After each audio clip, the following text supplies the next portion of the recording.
Heredity and Opportunity. You are not barred from attaining greatness by heredity. No matter who or what your ancestors may have been, or how unlearned or lowly their station, the upward way is open for you. There is no such thing as inheriting a fixed mental position. No matter how small the mental capital we receive from our parents, it may be increased. No man is born incapable of growth. Heredity counts for something. We are born with subconscious mental tendencies, as for instance, a tendency to melancholy or cowardice, or to ill temper. But all these subconscious tendencies may be overcome. When the real man awakens and comes forth, he can throw them off very easily. Nothing of this kind need keep you down. If you have inherited undesirable mental tendencies, you can eliminate them, and put desirable tendencies in their places. An inherited mental trait is a habit of thought of your father or mother impressed upon your subconscious mind. You can substitute the opposite impression by forming the opposite habit of thought. You can substitute a habit of cheerfulness for a tendency to despondency. You can overcome cowardice or ill temper. Heredity may count for something, too, in an inherited conformation of the skull. There is something in phrenology, if not as much as its exponents claim. It is true that the different faculties are localized in the brain, and that the power of a faculty depends upon the number of active brain cells in its area. A faculty whose brain area is large is likely to act with more power than one whose cranial section is small. Hence persons with certain conformations of the skull show talent as musicians, orators, mechanics, and so on. It has been argued from this that a man's cranial formation must, to a great extent, decide his station in life, but this is an error. It has been found that a small brain section, with many fine and active cells, gives as powerful expression to faculty as a larger brain with coarser cells.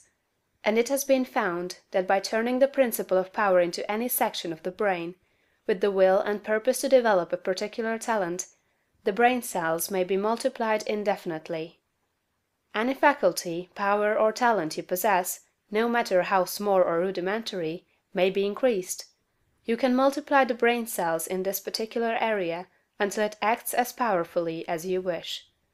It is true that you can act most easily through those faculties that are now most largely developed.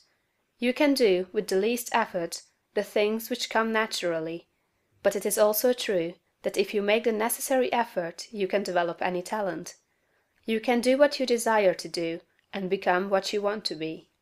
When you fix upon some ideal, and proceed as hereinafter directed, all the power of your being is turned into the faculties required in the realization of that ideal. More blood and nerve force go to the corresponding sections of the brain, and the cells are quickened, increased, and multiplied in number. The proper use of the mind of man will build a brain capable of doing what the mind wants to do. The brain does not make the man makes the brain. Your place in life is not fixed by heredity. Nor are you condemned to the lower levels by circumstances or lack of opportunity. The principle of power in man is sufficient for all the requirements of his soul. No possible combination of circumstances can keep him down, if he makes his personal attitude right and determines to rise. The power which formed man and purposed him for growth also controls the circumstances of society, industry, and government. And this power is never divided against itself. The power which is in you is in the things around you, and when you begin to move forward, the things will arrange themselves for your advantage, as described in later chapters of this book. Man was formed for growth, and all things external were designed to promote his growth. No sooner does a man awaken his soul and enter on the advancing way, than he finds that not only is God for him, but nature, society, and his fellow men are for him also, and all things work together for his good if he obeys the law. Poverty is no bar to greatness, for poverty can always be removed. Martin Luther, as a child, sang in the streets for bread. Linnaeus, the naturalist, had only $40 with which to educate himself. He mended his own shoes, and often had to beg meals from his friends. Hugh Miller, apprenticed to a stonemason, began to study geology in a quarry. George Stephenson, inventor of the locomotive engine, and one of the greatest of civil engineers, was a coal miner, working in a mine, when he awakened and began to think. James Watt was a sickly child, and was not strong enough to be sent to school. Abraham Lincoln was a poor boy.